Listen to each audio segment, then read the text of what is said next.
Hello everyone.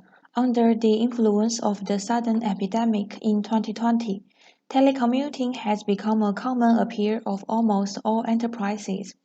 Information and data security is the foundation of today's enterprises. So how to achieve safe remoteness is also the primary issue that enterprises need to consider in the epidemic. To transmit corporate or private network data on the public network of an operator, a common solution is to use VPN technology, including SSL VPN, GRE VPN, IPSEC VPN, etc. Among them, IPSEC VPN technology is the most widely used site-to-site VPN. Today, I will explain to you the typical configuration and basic troubleshooting methods of MSRG2 router IPSEC aggressive mode connection. The first is the product overview of the MSRG2 series routers. MSRG2 series routers, as our company's SME export routers, were branch access routers of large and medium enterprises, support complete IPsec functions, and provide high-quality cryptographic-based encryption tunnels for enterprise data transmitted on the Internet. The secure interoperability of private networks between the headquarters and multiple branches protects the development of the enterprise. The second part is the typical configuration of IPsec aggressive mode. IPsec negotiates in the first phase according to the different IKE negotiation modes invoked, and can be divided into main mode and aggressive mode. The main mode requires complete matching of various parameters at both ends, and requires fixed parameters on both sides, because the current branch nodes of small and medium-sized enterprises are often the secondary private network addresses of the operators, rather than the fixed IPs of the public networks assigned by the operators. Therefore, IPsec aggressive mode connection becomes the best choice. So how is IPsec aggressive mode configured? Let me take a look at it. The typical IPsec aggressive mode networking is shown in the figure. Assume that the fixed address of the headquarters is 2.2.2.1 with a 24-bit mask. The branch obtains the address assigned by the operator through dialing, and the routers on both sides perform NAT translation at the exits.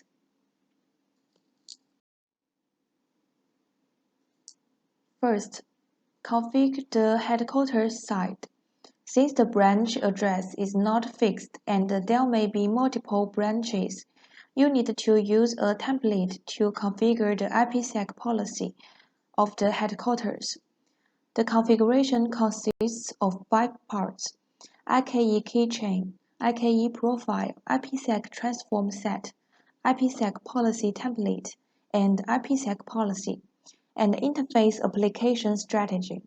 All configurations should follow the principle of consistent values at both ends. The first step is to enter the IKE keychain view, configure the pre-shelled key, and because the branch address is uncertain, the headquarters can use all zeros to match any remote. The second step is to enter the IKE profile view. The default is the main mode. You need to configure it to the aggressive mode, call the IKE keychain, and specify the remote and local identities, respectively. Because the branch address is not fixed, the FQDN method is selected for the identification here. If the IKE negotiation algorithm does not use the system's default value, you can call a custom IKE proposal in the profile. Not much introduction here. The third step is to configure the IPsec transform set. You need to configure the tunnel encryption and authentication algorithm in the IPSEC transform set.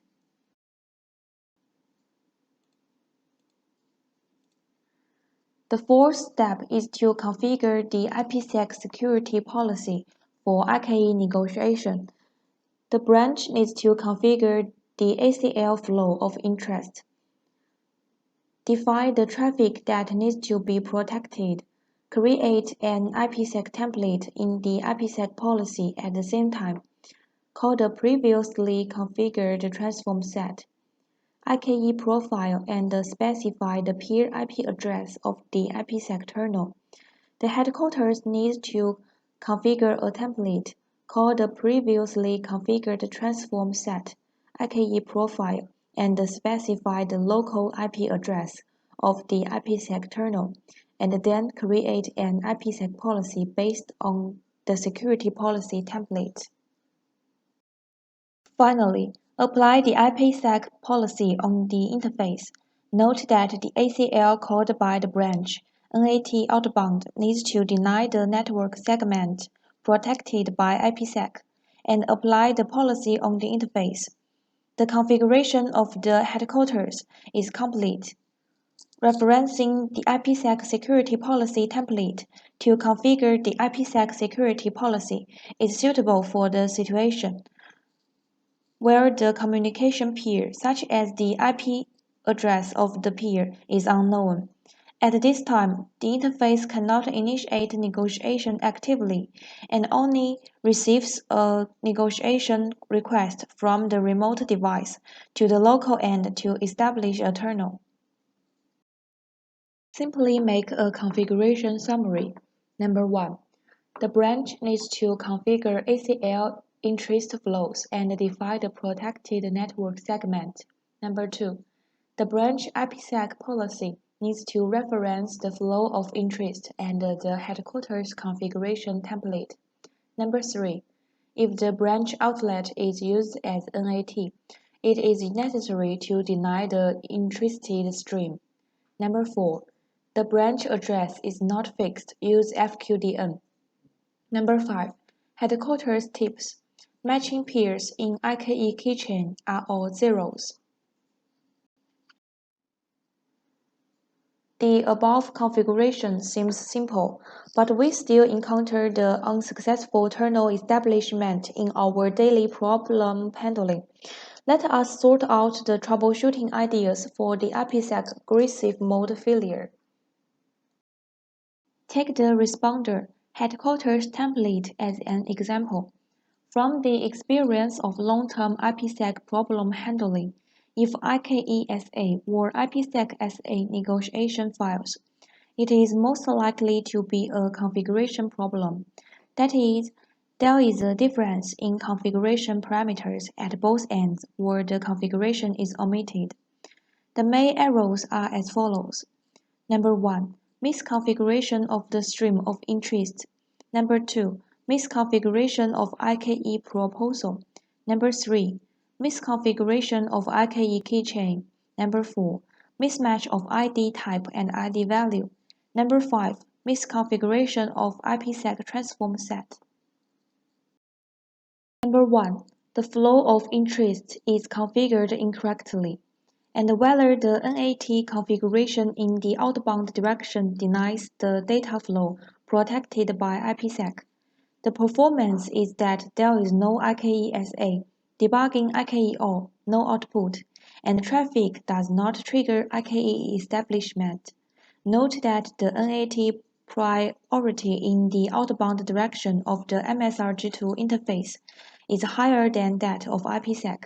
So, if the traffic matches the NAT and goes out, the tunnel cannot be established via IPSEC.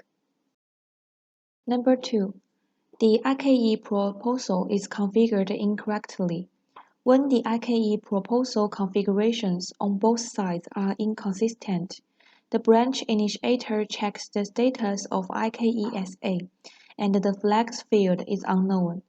If the headquarters responder does not have IKESA, turn on the IKE debugging switch at this time. If the headquarters responder has a log indicating no proposal chosen, and there is no matching proposal. It indicates that the IKE proposal configuration on both sides is inconsistent. Number 3. IKE keychain configuration error. The pre-shelled keys at both ends are inconsistent. Display IKESA. The status of IKESA flags field is unknown. Turn on the debugging switch. If there are log prompts at both ends, construct a notification packet, authentication field, and authentication files. It means that the pre-shelled keys on both ends are inconsistent. Number 4. If the ID type and ID value are mismatched, and the configurations on both ends are inconsistent, the IKESA on both sides is established normally. There is no IPSEC SA. The debugging switch is turned on, and the headquarters responder log shows that the first stage of IKESA negotiation is successful, and there will be a prompt in the second stage. The ACL or IKE profile configuration does not match, and at the same time, an invalid ID information of invalid ID information is received. Number 5. The IPSEC transform set configuration is incorrect, and the IPSEC security proposal configured on the remote end and the local end are not consistent. Both sides of IKESA are normal. There is no IKESA. Turn on the debugging switch. The first phase of ISAKMP IKESA negotiation is successful. The second phase of IPSEC SA negotiation. The headquarters responder log prompts no proposal chosen. There is no matching proposal.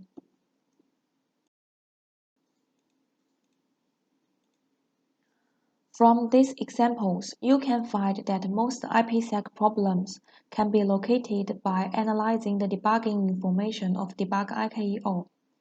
In the aggressive mode scenario, there are a total of 3 interactive messages in the first stage of negotiation, and the second stage of quick mode also has 3 interactive messages. When the debug negotiation process is terminated at a certain step, it means that there is a problem in this step. You can focus on the last part of the output to find the reason for the failure, such as number 1. Prompt no proposal chosen indicates that the security proposal of the corresponding stage is set incorrectly. Number 2. Prompt invalid ID information indicates that the configuration does not match, maybe ACL or ID type. Number 3. Prompt authentication failed indicates that the pre-shelled key configuration does not match. Number 4. When a message of info type is received, it means that a notification that the peer-end negotiation is unsuccessful has been received. The notification will carry the wrong parameter type. At this time, you need to open the debugging and observe the details on the peer device. At this point, everyone should have a certain understanding of the configuration and troubleshooting of IPSEC aggressive mode. What we are talking about today is also a simple template-based aggressive method of troubleshooting at the headquarters. In the actual network, IPSEC VPN is widely used and can be used in conjunction with GRE, L2TP, and other protocols. When troubleshooting, we must also learn to distinguish between the negotiation process step by step. Hope all the content of today can be helpful to you. Thank you.